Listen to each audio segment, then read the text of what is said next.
আমি ভাগ্যবান, আমি এখন সাংসদ নই, যা চলছে তা কাঙ্ক্ষিত নয়। বিরোধী সাংসদদের সাসপেনশন নিয়ে এমনই প্রতিক্রিয়া মমতা বন্দ্যোপাধ্যায়ের।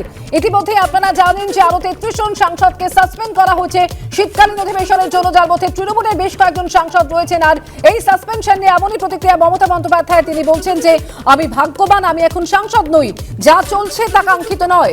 বিরোধী সাংসদদের সাসপেনশন নিয়ে এমনই প্রতিক্রিয়া মমতা বন্দ্যোপাধ্যায়ের। আপনারা জানেন যে এই মুহূর্তে দিল্লিতে রয়েছেন মমতা বন্দ্যোপাধ্যায়। দলীয় সাংসদদের নিয়ে তিনি বৈঠক করছেন।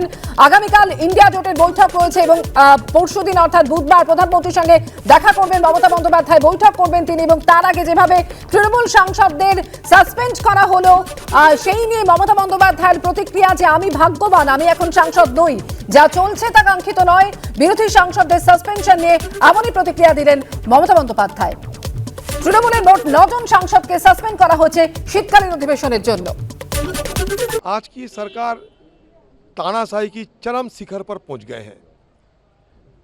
उनके पास बहुमत है और बहुमत की साथ साथ बाहुबली की डंडा घुमा रहे हैं और सारे सदन को जैसे कि अपने पार्टी ऑफिस के मुताबिक चलाना चाहते हैं।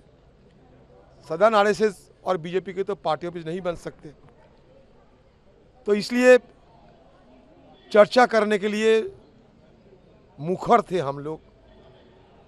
और आप लोग शायद ये देखे होंगे कि जिस दिन से सदन की शुरुआत हुई, पहले दिनों से, एकदम पहले दिन से हमारी तरफ से बिल्कुल और भरसक मदद हम लोग किए हैं ये सरकार को, साथ साथ सदन चलाने को। आप अगर उत्पादकता की हैसियत से देखें तो 13 दिसंबर के पहले सदन में उत्पादकता कितना था, आप खुद इसका जायजा ले सकते हैं। लेकिन यहाँ लगता है कि टीवी में बोलना, बाहर बोलना, ये सरकार को और सत्तारूढ़ पार्टी के लोगों को, चाहे वो पीएम हो, एचएम हो, जो भी हो, उनको आसान लगते हैं, सहज लगते हैं, लेकिन सदन में आकर खड़े होकर कुछ बोलने में वो डरते हैं।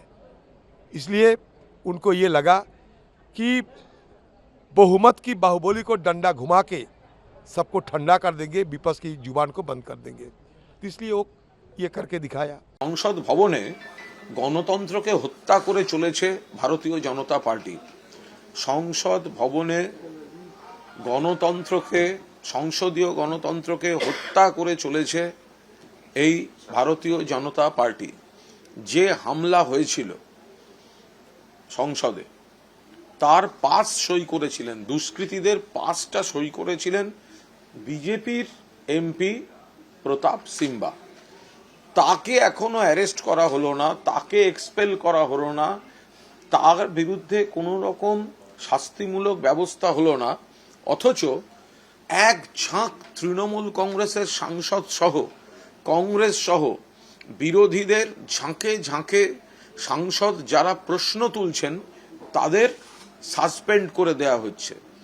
ইন্ডিয়া জোটকে ভূত দেখছে বিজেপি, তৃণমূল কংগ্রেসকে ভূত দেখছে বিজেপি।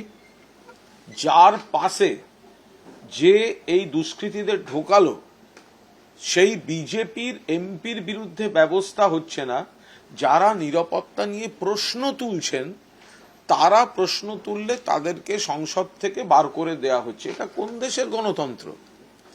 যে বিজেপির সাংসদ প্রতাপ সিম্বা, যার সই করা পাস, যিনি পাস ইস্যু করেছেন বলে এই হামলাকারীরা সংসদে ঢুকতে পেরেছিল, তাকে বহিষ্কার করা হলো না, সাসপেন্ড হলো না, তদন্তে তাকে এখনো পর্যন্ত ইনক্লুড করা হলো না, তার বিরুদ্ধে শাস্তি হলো না। কিন্তু নিরাপত্তা নিয়ে যারা প্রশ্ন তুলছেন, তৃণমূল কংগ্রেসের এক ঝাঁক সাংসদ, প্রথম দিন ডেরেক ওব্রায়েন, আজকে এক ঝাঁক সাংসদ, কংগ্রেসের সাংসদ, অবিজেপি বিরোধী যে দলগুলি রয়েছে, ইন্ডিয়া জোটের যারা রয়েছেন, একসঙ্গে এতজন সাংসদকে বহিষ্কার করে দেওয়া হচ্ছে। সংসদীয় গণতন্ত্রকে সংসদ ভবনে হত্যা করছে ভারতীয় জনতা পার্টি। সংসদীয় গণতন্ত্রকে সংসদ ভবনে হত্যা করছে ভারতীয় জনতা পার্টি। যে ঢোকালো, যে সাংসদ পাস ইস্যু করে তাদের এই যারা হামলা করলো তাদের ঢোকালো তাকে এক্সপেল করছে না, যারা নিরাপত্তা নিয়ে প্রশ্ন তুলছেন, যারা এই নিরাপত্তা ভেঙে যাওয়া, সংসদের গরিমা ক্ষুণ্ণ হওয়া তাই নিয়ে প্রশ্ন তুলছেন, তাদের বার করে দেয়া হচ্ছে। এ তো বিরোধীদের কণ্ঠরোধ। তৃণমূলকে ভয় পাচ্ছে, ইন্ডিয়া জোটকে ভয় পাচ্ছে, যেভাবে এটা একতরফা সংখ্যাগরিষ্ঠতার সুযোগ নিয়ে ওম বিড়লা এবং জগদীপ ধনখড় যথাক্রমে লোকসভা এবং রাজ্যসভা এই দুটিকে প্রহসনে পরিণত করেছেন।